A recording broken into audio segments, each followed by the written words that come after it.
The grand gates of Marlborough University, gleaming with polished iron and gold accents, swung open to reveal a line of luxury cars pulling into the sprawling campus. Among them was a sleek black limousine that turned heads as it came to a smooth stop. Inside sat Ella Montgomery, the youngest heir to the Montgomery Empire. Her older brother, Charles, had dropped her off personally, despite his packed schedule as the nation's most celebrated CEO. Ella was everything one would expect of a girl who had grown up with everything, poised, stunning, and wrapped in designer labels. But there was an air of curiosity about her as she stepped out, her green eyes scanning the courtyard.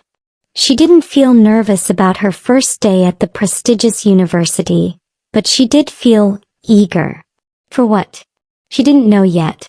"Oh, you'll be fine. If anyone gives you trouble, just call me," Charles said with a rare softness, ruffling her perfectly styled hair before speeding off in his Bentley. The moment he left, the world seemed to tilt. Ella's eyes were drawn to the far end of the courtyard, where a lone figure stood leaning against a brick wall, completely unbothered by the commotion of first-year students arriving. Adam Reyes. He wore no designer clothes, no polished shoes. His faded jeans, black t-shirt, and scuffed boots contrasted sharply with the opulence surrounding him. Yet he outshone everyone else. His striking jawline, raven black hair that fell lazily across his forehead, and piercing dark eyes gave him an almost untouchable aura. The whispers began immediately, with girls turning to their friends, pointing subtly and giggling nervously. "That's him," Ella heard one say. "The most handsome guy on campus. I heard he doesn't date. He rejected Vanessa last semester." "Vanessa? Like Vanessa Andrews? The campus queen?" Ella's curiosity piqued. She followed their gaze and saw the so-called campus queen in question. A tall, breathtaking girl with flowing chestnut hair and a confident stride that could make anyone feel insignificant. Vanessa, dressed in an outfit that screamed wealth and power, walked up to Adam with a dazzling smile that would have melted anyone. Ella held her breath. "Adam," Vanessa said, her voice sweet yet sultry. "I thought we could grab lunch together." "My treat." Adam didn't even glance at her. "Not interested." The courtyard froze. Vanessa's smile faltered for a moment, but she quickly recovered, laughing as though he'd made a joke. "You're funny. But seriously, you should." I said no. His voice was calm but firm, like a door closing in her face. Vanessa's cheeks burned red as she stormed off, muttering something under her breath. Ella was stunned. She had expected Adam to be charming, perhaps arrogant like most handsome guys. Instead, he seemed cold and detached, completely indifferent to the attention he received. But for some reason that made him even more captivating. Her heart raced and she couldn't tear her eyes away from him. She barely noticed when her new roommate, Lily, nudged her playfully. "Caught staring, huh?" Lily teased, her grin mischievous. "I wasn't staring," Ella protested, her cheeks flushing a shade of pink she couldn't hide. "Right. And I'm the Queen of England. Look, I don't blame you. Well, you saw him. But don't get your hopes up. He's like a fortress, impossible to get through." Ella crossed her arms, trying to regain her composure. "I wasn't staring," she repeated, though her voice lacked conviction. Lily smirked. "Sure. Just wait until he ignores you like everyone else. You'll get over it." But Ella wasn't so sure. She had grown up surrounded by people who wanted something from her, who saw her family's wealth as an opportunity. Adam, however, seemed to want nothing from anyone. That intrigued her. As the day went on, Ella found herself stealing glances at him whenever they crossed paths. Her crush deepened with every glimpse of his quiet confidence, every reminder of his indifference to the world. Her roommates teased her mercilessly. "You crushing on Adam," one of them laughed. Ella Montgomery falling for the guy who won't even look at you? That's a plot twist. Ella laughed it off, but her heart fluttered every time she thought of him. She couldn't explain it. There was something about Adam Reyes that she couldn't ignore, something that made her want to know the story behind his guarded eyes. And she would. Ella Montgomery always got what she wanted. But this time it wasn't about money or power. This time it was about something much deeper, much more dangerous. This time it was about love. Ella slumped into her dorm room chair, flipping through her physics textbook with frustration. Numbers and formulas swirled before her eyes, and no matter how much she tried, the concepts refused to stick. Her grades were slipping and she knew she needed help, but asking for it wasn't something she was used to. Her roommate, Lily, breezed into the room, grinning as she clutched her phone. "Guess what?" Ella sighed, not looking up. "What?" "Bryce just asked me to go out again. He's the sweetest." Ella blinked. "Bryce? Adam's roommate?" "Yup," Lily said, sitting cross-legged on her bed. "You know, for a rich kid he's surprisingly down to earth. He's always looking out for Adam too. They're like brothers." Ella's mind wandered to Adam. She'd learned bits and pieces about him through whispers on campus. How he worked multiple jobs to support his grandmother and pay for his tuition. Despite his hardships, he never let anyone pity him. Lily suddenly snapped her fingers in front of Ella's face. "You're zoning out again. What's going on?" "Nothing," Ella mumbled, closing her textbook. Lily raised an eyebrow. "Nothing? Then why do you look like someone just failed an exam?" Ella hesitated. "I might be failing physics." Lily's eyes widened. "What? Ella Montgomery is failing a class? This is breaking news." "Not funny," Ella muttered, burying her face in her hands. Lily's playful grin softened. "Hey, don't worry. Bryce told me Adam's acing physics. He could tutor you." Ella's heart skipped a beat. "Adam? No way. He'd never agree." "Oh, come on. Bryce will convince him. They're practically brothers." Before Ella could protest, Lily grabbed her phone and dialed Bryce. A few minutes later, she hung up, looking triumphant. "Bryce says Adam will do it, reluctantly, but only if I ask nicely. So guess what? You're getting a tutor." The next evening, Ella found herself sitting nervously in the library, waiting for Adam. The dim lighting cast a warm glow over the mahogany tables, but her anxiety overshadowed any appreciation of the ambience. When Adam walked in, she almost forgot to breathe. He was dressed simply as always in a dark hoodie and jeans, his backpack slung over one shoulder. He spotted her immediately and made his way over, dropping his bag on the table without a word. "Let's get started," he said curtly, sitting across from her. Ella nodded, pulling out her textbook and notes. She could barely focus as he began explaining concepts she had struggled with for weeks. His voice was deep, steady, and surprisingly patient. But halfway through the session, her thoughts drifted. She found herself staring at his hands as he wrote out equations, at the sharp lines of his jaw, at the intensity in his eyes when he focused. "Ella." She snapped out of her daze, realizing he was staring at her, his brow furrowed.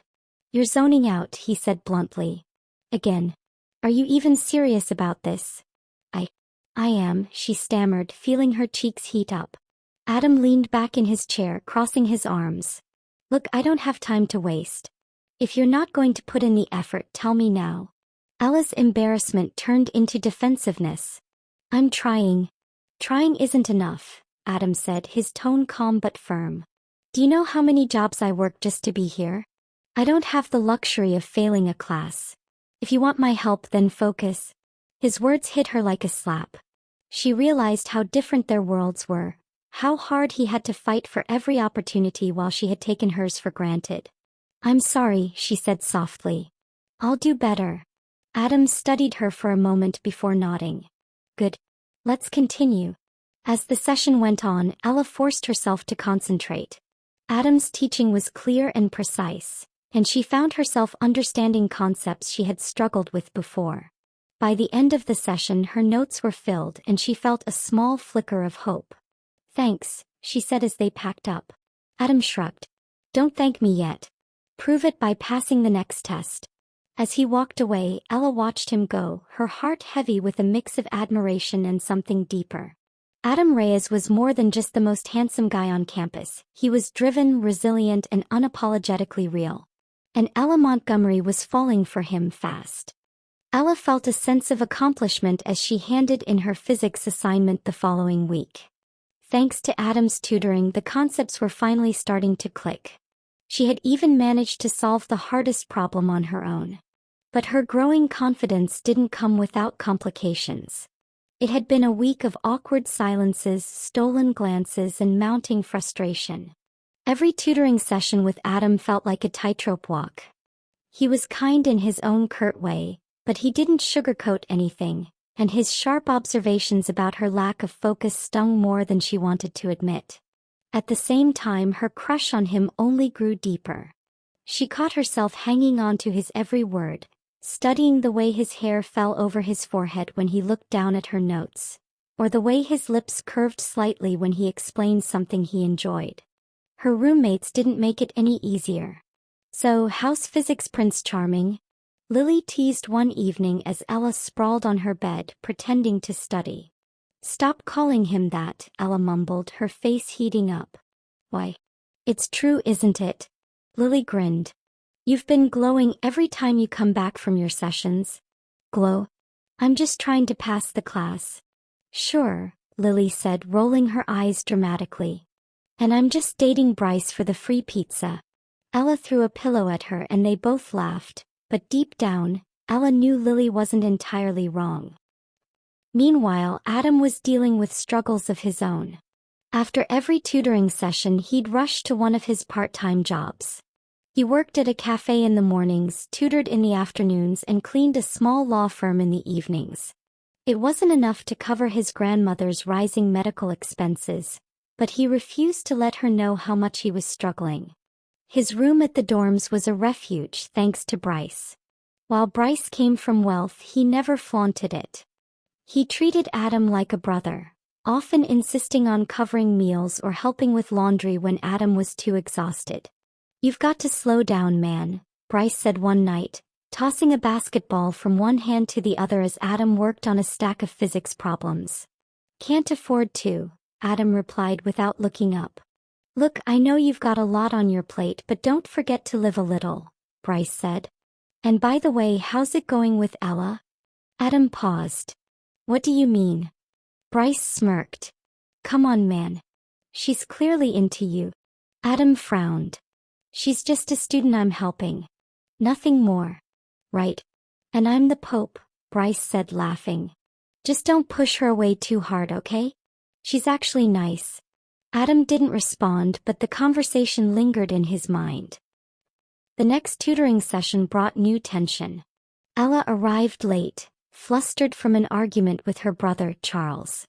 He had called her earlier that day, lecturing her about the importance of maintaining the family's reputation. "You can't afford to fail, Ella," he had said sternly. "What will people think if the Montgomery name is tarnished?" His words had stung not because she disagreed, but because they reminded her of how different her world was from Adam's. "Sorry I'm late," she said, sliding into her chair across from Adam. He glanced at her, his expression unreadable. "Time is valuable, Ella. Don't waste it." The comment rubbed her the wrong way. "I said I was sorry," she snapped. Adam raised an eyebrow. "You think saying sorry erases the time you wasted? Do you even care about passing this class? Or is this just another thing you can afford to fail?" His words struck a nerve and she slammed her textbook shut. "You don't know anything about me." "I know enough," he said coolly. "You've had everything handed to you your whole life. People like me don't have that luxury." Ella stood up, her hands shaking. "You think it's easy being me? Always having to live up to impossible expectations? Always being judged for things I didn't even ask for?" For a moment, Adam's hardened expression faltered, but he said nothing. Ella grabbed her bag and stormed out of the library, tears stinging her eyes. That night Adam couldn't focus. He replayed their argument in his head, feeling a pang of guilt. He hadn't meant to lash out at her, but the weight of his responsibilities had been pressing down harder than usual. Bryce noticed his mood. Let me guess. Trouble with Ella? Adam sighed. I think I pushed her too hard. Maybe, Bryce said. But maybe she needed to hear it. Rich or not, everyone's got their own battles. Adam knew Bryce was right, but that didn't make him feel any better. Meanwhile, Ella sat in her room, staring at her notes through blurry eyes. She hated how vulnerable she felt. She hated how Adam made her feel, challenged, exposed, and yet, alive. Just talk to him, Lily said gently, sitting beside her. What if he doesn't want to? Then you'll know where you stand. But I think he will. Adam's not the type to walk away from something important. Ella bit her lip, uncertainty gnawing at her. For the first time in her life, she didn't know what to do. The cracks between their worlds were beginning to show, and neither of them knew if they could bridge the gap, or if they even should. Ella avoided Adam for days after their argument. She told herself it was because she was angry, but deep down she knew it was more than that. Every time she thought about him, she felt a strange ache, something that scared her. He had called her out, stripped away the perfect image she tried so hard to project, and forced her to confront parts of herself she didn't want to face. But instead of making her resent him, it made her like him even more. That was the problem. Why don't you just apologize already? Lily said one night, sprawled across her bed with her phone in hand. Ella shook her head. It's not that simple. Of course it is. You like him, don't you? Ella froze. What? No. Lily raised an eyebrow. Sure. Then why do you keep staring at your phone like you're debating whether to text him? Ella sighed, sinking deeper into her chair. Even if I did like him, it wouldn't matter. He doesn't see me that way. You don't know that, Lily said. Adam's just complicated. Bryce says he's been through a lot. Ella frowned. What do you mean? Bryce doesn't know the details, but he said Adam doesn't let anyone get close. He's used to doing everything on his own, and he's got this weird thing about not wanting to rely on people. It's like he thinks he doesn't deserve help or something. The words lingered in Ella's mind long after Lily went to sleep. Adam, meanwhile, buried himself in his work. He avoided Bryce's teasing, ignored the concerned looks from his coworkers, and focused on the tasks at hand. Between shifts at the cafe, his cleaning job, and tutoring other students, there was little time to think about the argument with Ella. But late at night, when the world was quiet, her words echoed in his mind. You don't know anything about me. He was right. He didn't. He had assumed she was just another spoiled rich kid, but the look in her eyes that day told a different story. One of pressure, expectations, and loneliness that mirrored his own. Still, he told himself it didn't matter. He couldn't afford to let anyone in, especially not her. All his life he had felt unwanted, abandoned by his mother, rejected by his father, and left to be raised by his grandmother, who struggled with her own health issues.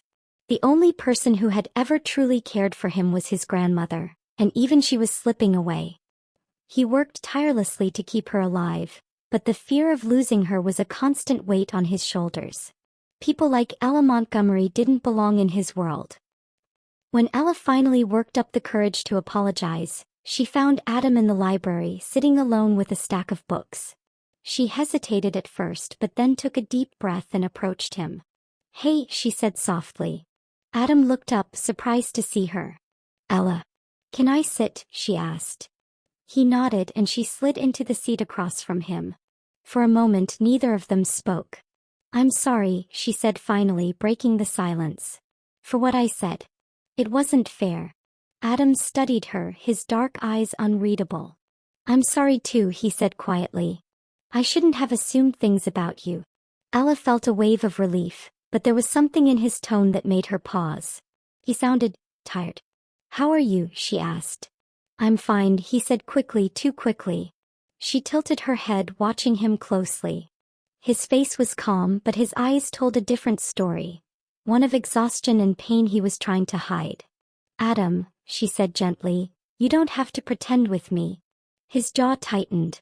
I'm not pretending. Yes, you are. And it's okay. I get it. I've been pretending my whole life. Her words seemed to catch him off guard. He looked away, his fingers gripping the edge of the table. I'm used to it, he said finally. Pretending. Hiding. People don't want to know the truth. They just want me to be useful, not a burden. You're not a burden, Ella said firmly. Adam laughed bitterly. You don't know that. She reached across the table and placed her hand over his. I do. And I know what it's like to feel like you're not enough, like no matter what you do it's never enough. But you are, Adam. You are enough. For a moment he didn't move. Then he pulled his hand away, his walls snapping back into place. I appreciate what you're trying to do, he said, his voice cool again. But I don't need your pity. It's not pity, she said, her voice cracking slightly. Then what is it? Ella opened her mouth to respond but hesitated. She couldn't tell him the truth, not yet. Instead she stood up, grabbing her bag.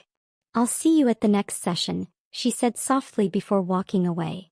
Adam watched her go, his chest tight with emotions he couldn't name. All his life he had wanted to be wanted, to feel like he mattered. But letting someone in, letting her in, was a risk he wasn't sure he could take.